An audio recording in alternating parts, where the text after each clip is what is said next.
Bienvenidos viajeros a esta nueva edición de Cuentos Macabros. Admiren los escritos antiguos, admiren la belleza del arte, pero sobre todo, prendan una vela en la oscuridad.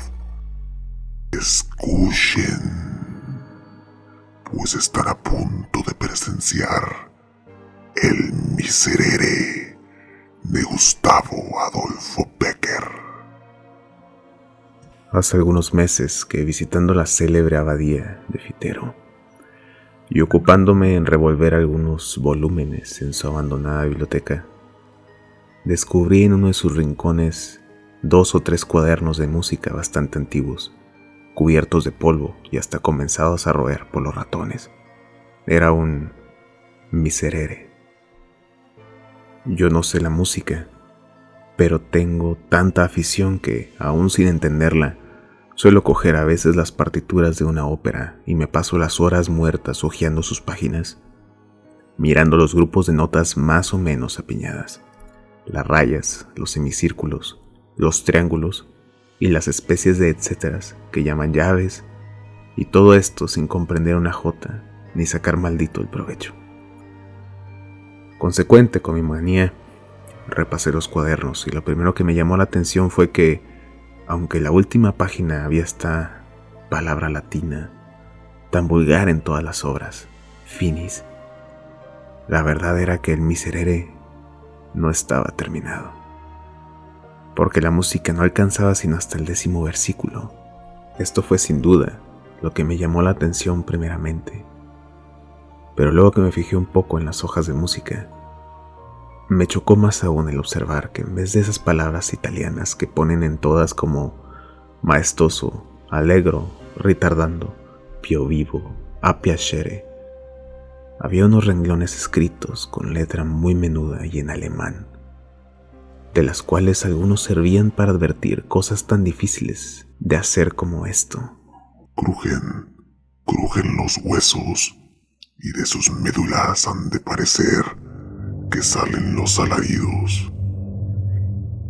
O esta otra: la cuerda aúlla sin discordar, el metal la truena sin ensordecer, por eso suena todo y no se confunde en nada, y todo es la humanidad que solloza y gime. O la más original de todas, sin duda, recomendaba al pie del último versículo: las notas son huesos cubiertos de carne, lumbre inextinguible, los cielos y su armonía, fuerza, fuerza y dulzura. ¿Sabéis qué es esto?, pregunté a un viejecito que me acompañaba, al acabar de medio traducir estos renglones que parecían frases escritas por un loco. El anciano me contó entonces la leyenda que voy a referiros. Hace ya muchos años, en una noche lluviosa y oscura, llegó a la puerta claustral de esta abadía un romero y pidió un poco de lumbre para secar sus ropas, un pedazo de pan con que satisfacer su hambre y un albergue cualquiera donde esperar la mañana y proseguir con la luz del sol su camino. Su modesta colación, su pobre lecho y su encendido lugar puso al hermano a quien se hizo esta demanda a disposición del caminante, al cual, después de que se hubo repuesto de su cansancio, interrogó acerca del objeto de su romería y del punto a que se encaminaba. Yo soy músico, respondió el interpelado. He nacido muy lejos de aquí, y en mi patria gocé un día de gran renombre.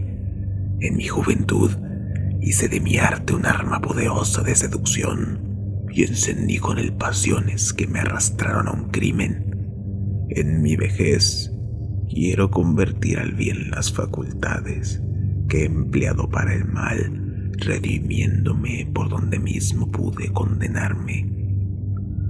Como las enigmáticas palabras del desconocido no pareciesen del todo claras al hermano Lego, en quien ya comenzaba la curiosidad a despertarse, e instigado por esta a continuar en sus preguntas, su interlocutor prosiguió de este modo: Lloraba yo en el fondo de mi alma la culpa que había cometido, mas al intentar pedirle a Dios misericordia, no encontraba palabras para expresar dignamente mi arrepentimiento.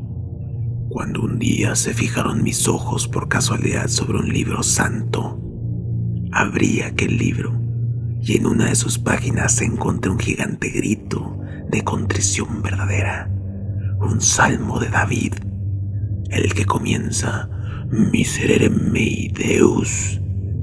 Desde el instante en que hube leído sus estrofas, mi único pensamiento fue hallar una forma musical tan magnífica, tan sublime, que bastase a contener el grandioso himno de dolor del rey profeta. Aún no lo he encontrado, pero si logro expresar lo que siento en mi corazón, lo que oigo confusamente en mi cabeza, estoy seguro de hacer un miserere tal y tan maravilloso que no hayan oído otro semejante los nacidos, tal y tan desgarrador que al escuchar el primer acorde los arcángeles dirán conmigo cubiertos los ojos de lágrimas y dirigiéndose al Señor: misericordia, el Señor la tendrá de su pobre criatura. El romero, al llegar a este punto de su narración, cayó por un instante y después, exhalando un suspiro, tornó a coger el hilo de su discurso. El hermano Lego, algunos dependientes de la abadía y 2 o 3 pastores de la granja y los frailes le escuchaban en un profundo silencio. Después, continuó, de recorrer toda Alemania, toda Italia y la mayor parte de este país clásico para la música religiosa, aún no he oído un miserere en que pueda inspirarme, ni uno, y he oído tantos que puedo decir que los he oído todos. ¿Todos?, dijo entonces, interrumpiéndole uno de los radabanes. ¿A que no habéis oído aún el miserere de la montaña? ¿El miserere de la montaña?, exclamó el músico con aire de extrañeza. ¿Qué miserere es ese? No dije, murmuró el campesino, y luego prosiguió con una entonación misteriosa. Ese miserere que solo oyen por casualidad los que, como yo, andan día y noche tras el ganado por entre breñas y peñascales, es toda una historia muy antigua, pero tan verdadera como al parecer increíble. Es el caso que en lo más fragoso de esas cordilleras de montañas que limitan el horizonte del valle, en el fondo del cual se halla la abadía, hubo ya hace muchos años, ¿qué digo muchos años? Muchos siglos, un monasterio famoso, monasterio a lo que parece edificó a sus expensas un señor con los bienes que había de legar a su hijo, el cual desheredó al morir, en pena de sus maldades. Hasta aquí todo fue bueno, pero es el caso que este hijo, que por lo que se verá más adelante, debió de ser de la piel del diablo, si no era el mismo diablo en persona, sabedor de que sus bienes estaban en poder de los religiosos y de que su castillo se había transformado en iglesia, reunió unos cuantos bandoleros, camaradas suyos, en la vía de perdición que emprendería al abandonar la casa de sus padres, y una noche de Jueves Santo, en que los monjes se hallaban en el coro, y en el punto y hora en que iban a comenzar o habían comenzado el miserere, pusieron fuego al monasterio, saquearon la iglesia. Se dice que no dejaron fraile con vida. Después de esta atrocidad, se marcharon los bandidos y su instigador con ellos, a donde no se sabe, a los profundos tal vez. Las llamas redujeron el monasterio a escombros. De la iglesia aún quedan en pie las ruinas sobre el cóncavo peñón, de donde nace la cascada, que después de estrellarse de peña en peña, forma el riachuelo que viene a bañar los muros de esta abadía. Pero, interrumpió impaciente el músico, ¿y el miserere? Aguardaos, continuó con gran sorna el rabadán. que todo era por partes, dicho lo cual, siguió así su historia. Las gentes de los contornos se escandalizaron del crimen, de padres a hijos, de hijos a nietos. Se refirió con honor que en las largas noches de velada, pero lo que mantiene más viva su memoria es que todos los años, tal noche como en la que se consumó, se ven brillar algunas luces a través de las rotas ventanas de la iglesia. Se oye como una especie de música extraña y unos cantos lúgubres y aterradores que se perciben a intervalos en las ráfagas de aire. Son los monjes, los cuales, muertos, tal vez sin hallarse preparados para presentarse en el tribunal de Dios, limpios de toda culpa, vienen aún del purgatorio a impetrar su misericordia cantando el Miserere. Los circunstantes se miraron unos a otros con muestras de incredulidad. Solo el Romero, que parecía vivamente preocupado con la narración de la historia, preguntó con ansiedad al que le había referido: ¿Y decís que este portento se repite aún? Dentro de 3 horas comenzará sin falta alguna, porque precisamente esta noche es la del Jueves Santo, y acaban de dar las 8 en el reloj de la abadía. ¿A qué distancia se encuentra el monasterio? A 1 legua y media escasa. ¿Pero qué hacéis? ¿A dónde vais con una noche como esta? Estáis dejado de la mano de Dios. Exclamaron todos al ver a aquel Romero, levantándose de su escaño y tomando el bordón, abandonaba el hogar para dirigirse a la puerta. ¿A dónde voy? A oír esa maravillosa música, a oír el grande, el verdadero Miserere, el Miserere de los que vuelven al mundo después de muertos y saben lo que es morir en el pecado. Y esto, diciendo, desapareció de la vista del espantado lego y los no menos atónitos pastores. El viento zumbaba y hacía crujir las puertas, como si una mano poderosa pugnase por arrancarlas de sus quicios. La lluvia caía en turbiones, azotando los vidrios de las ventanas, y de cuando en cuando la luz de un relámpago iluminaba por un instante todo el horizonte, que desde ella se descubría. Pasado el primer momento de estupor, exclamó el lego: ¡Está loco! ¡Está loco!, repitieron los pastores, y atizaron de nuevo la lumbre y se agruparon alrededor del hogar. Después de 1 o 2 horas de camino, el misterioso personaje que calificaron de loco en la abadía, remontando la corriente del riachuelo que le dedicó al Rabadán la historia, llegó al punto en que se levantaban negras e imponentes las ruinas del monasterio. La lluvia había cesado. Las nubes flotaban en oscuras bandas, por entre cuyos jirones se deslizaban a veces un furtivo rayo de luz pálida y dudosa, y el aire, al azotar los fuertes machones y extenderse por los desiertos claustros, diríase que exhalaba gemidos. Sin embargo, nada sobrenatural, nada extraño venía a herir la imaginación. Al que había dormido más de una noche sin otro amparo que las ruinas de una torre abandonada o un castillo solitario, todos aquellos ruidos le eran familiares. Las gotas de agua que se filtraban por entre las grietas de los rotos arcos y caían sobre las losas con rumor acompasado, como el de la péndola de un reloj. Los gritos del búho que graznaba refugiado bajo el nimbo de la piedra de una imagen de pie, aún en el hueco de un muro. El ruido de los reptiles que, despiertos de su letargo por la tempestad, sacaban sus disformes cabezas de los agujeros donde duermen, o se arrastraban por entre los jaramagos y los zarzales que crecían al pie del altar. Entre las junturas de las lápidas sepulcrales que formaban el pavimento de la iglesia, todos esos extraños y misteriosos murmullos del campo, de la soledad y de la noche, llegaban perceptibles al oído del Romero, que, sentado sobre la mutilada estatua de una tumba, aguardaba ansioso la hora en que debiera realizarse el prodigio. Transcurrió tiempo, y nada se percibió. Aquellos 1000 confusos rumores seguían sonando y combinándose de 1000 maneras distintas, pero siempre los mismos. «Sí me habrá engañado», pensó el músico. Pero en aquel instante se oyó un ruido nuevo, un ruido inexplicable en aquel lugar, como el que produce un reloj algunos segundos antes de sonar la hora. Ruido de ruedas que giran, de cuerdas que se dilatan, de maquinaria que se agita sordamente y se dispone a usar de su misteriosa vitalidad mecánica. Y sonó una campanada, 2, 3, hasta 11.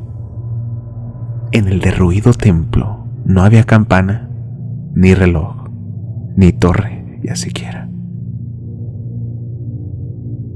Aún no había expirado, debilitándose de eco en eco la última campanada. Todavía se escuchaba su vibración temblando en el aire cuando los doseles del granito que cobijaban las esculturas, las gradas de mármol de los altares, los sillares de las ojivas, los calados antepechos del coro, los festones de tréboles de las cornisas, los negros machones de los muros, el pavimento, las bóvedas, la iglesia entera, comenzó a iluminarse espontáneamente, sin que viese una antorcha, un cirio o una lámpara que derramase aquella insólita claridad. Parecía como un esqueleto, de cuyos huesos amarillos se desprende ese gas fosfórico que brilla y humea en la oscuridad como una luz azulada inquieta y medrosa. Todo pareció animarse, pero con ese movimiento galvánico que imprime a la muerte contracciones que paruedan la vida, movimiento instantáneo, más horrible aún que la inercia del cadáver que agita con su desconocida fuerza. Las piedras se reunieron a piedras. El ara, cuyos rotos fragmentos se veían antes esparcidos sin orden, se levantó intacta, como si acabase de dar en ella su último golpe de cincel del artífice. Y el par del ara, se levantaron las derribas capillas, los rotos capiteles y las destrozadas e inmensas series de arcos que, cruzándose y enlazándose caprichosamente entre sí, formaron con sus columnas un laberinto de pórfido. Una vez reedificado el templo, comenzó a oírse un acorde lejano que pudiera confundirse con el zumbido del aire, pero que era un conjunto de voces lejanas y graves que parecía salir del seno de la tierra e irse elevando poco a poco, haciéndose cada vez más perceptible. El osado peregrino comenzaba a tener miedo, pero con su miedo luchaba aún su fanatismo por todo lo desusado y maravilloso, y alentado por él, dejó la tumba sobre que reposaba. Se inclinó al borde del abismo entre cuyas rocas saltaba el torrente, despeñándose con un trueno incesante y espantoso, y sus cabellos se erizaron de horror. Mal envueltos en los jirones de sus hábitos, caladas las capuchas, bajo los pliegos de los cuales contrastaban con sus descarnadas mandíbulas y los blancos dientes, las oscuras cavidades de los ojos de sus calaveras, vio los esqueletos de los monjes que fueron arrojados desde el prétil de la iglesia a aquel precipicio, salir del fondo de las aguas y, agarrándose con los largos dedos de sus manos de hueso a las grietas de las peñas, trepar por ellas hasta tocar el borde, diciendo con voz baja y sepulcral, pero con una desgarradora expresión de dolor, el primer versículo del Salmo de David: Miserere mei, Deus, secundum magnam misericordiam tuam. Cuando los monjes llegaron al vestilio del templo, se ordenaron en 2 hileras y, penetrando en él, fueron a arrodillarse en el coro, dando con una voz más elevada y solemne. Prosiguieron entonando los versículos del Salmo. La música sonaba al compás de sus voces. Aquella música era el rumor distante del trueno, que, desvanecida la tempestad, se alejaba murmurando.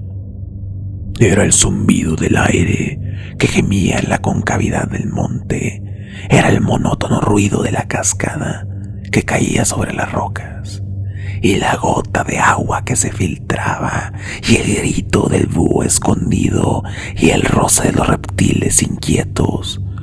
Todo esto era la música, y algo más que no puede explicarse ni apenas concebirse, algo más que parecía como el eco de un órgano que acompañaba los versículos del gigante himno de contrición del rey salmista, con notas y acordes tan gigantes como sus palabras terribles.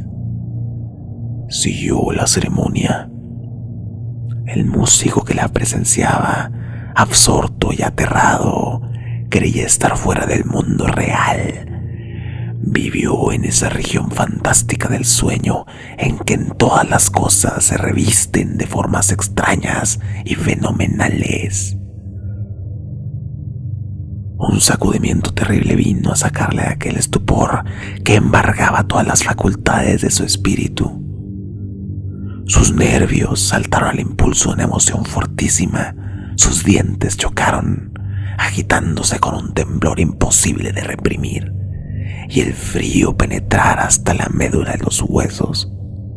Los monjes pronunciaban en aquel instante estas espantosas palabras del Miserere: In iniquitatius conceptus sum et in peccatis concepti. Al resonar este versículo y dilatarse sus ecos retumbando de bóveda en bóveda, se levantó un alarido tremendo que parecía un grito de dolor arrancado a la humanidad entera por la conciencia de sus maldades, un grito horroroso formado de todos los elementos del infortunio, de todos los aullidos de desesperación, de todas las blasfemias de la impiedad, concierto monstruoso digno de intérprete de los que viven en el pecado y fueron concebidos de la iniquidad.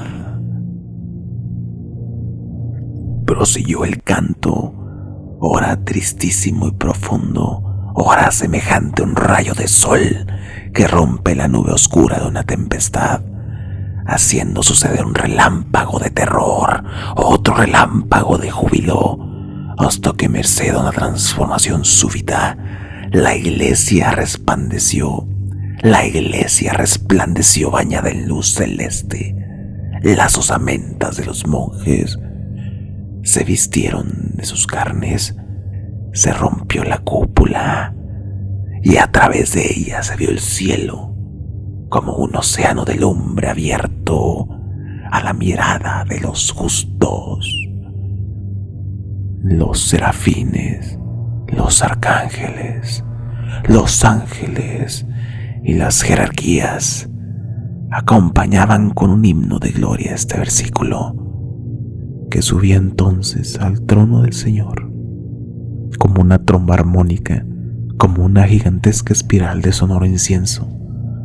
Auditui meo Davis, gaudium et isitaitin exultabunt hosa humiliata. En este punto, la claridad deslumbradora cegó los ojos del romero. Sus sienes latieron con violencia, zumbaron sus oídos y cayó sin conocimiento por tierra, y nada más oyó.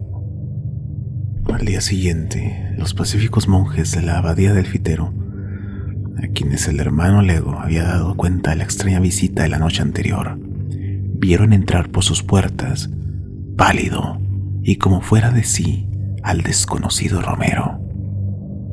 ¿Oísteis al cabo el Miserere?, le preguntó con cierta mezcla de ironía el Lego, lanzando a hurtadillas una mirada de inteligencia a sus superiores. Sí, respondió el músico. ¿Y qué tal os ha parecido? Lo voy a escribir. Dadme un asilo a vuestra casa. Prosiguió dirigiéndose al abad. Un asilo y pan por algunos meses, y voy a dejaros una obra inmortal de arte, un Miserere que borre mis culpas a los ojos de Dios, eternice mi memoria y eternice con ella la de esta abadía. Los monjes, por curiosidad, aconsejaron al abad que accediese a su demanda. El abad, por compasión, aún creyéndole un loco, accedió al fin a ella, y el músico, instalado ya en el monasterio, comenzó su obra. Noche y día trabajaba con un afán incesante. En mitad de su tarea se paraba y parecía como escuchar algo que sonaba en su imaginación, y se dilataban sus pupilas. Saltaba en el asiento y exclamaba: «Eso es, así, así, no hay duda, así». Y proseguía escribiendo notas con una rapidez febril que dio en más de una ocasión que admirar a los que le observaban sin ser vistos. Escribió los primeros versículos y los siguientes y hasta la mitad del salmo, pero al llegar al último que había oído en la montaña, le fue imposible proseguir. Escribió 1, 2, 100, 200 borradores, todo inútil. Su música no se parecía a aquella música ya anotada, y el sueño huyó de sus párpados y perdió el apetito, y la fiebre se apoderó de su cabeza y se volvió loco, y murió. En fin, sin poder terminar el miserere, que, como una cosa extraña, guardaron los frailes a su muerte y aún se conserva hoy en el archivo de la abadía. Cuando el viejecito concluyó de contarme esta historia, no pude menos de volver otra vez los ojos al empolvado y antiguo manuscrito del miserere, que aún estaba abierto sobre una de las mesas. Impecatis concepit me mater mea. Estas eran las palabras de la página que tenía ante mi vista y que parecían mofarse de mí con sus notas, sus llaves y sus garabatos ininteligibles para los legos en la música. Por haberlas podido leer hubiera dado un mundo. Quién sabe si no sean una locura. Impecatis concepit me mater mea.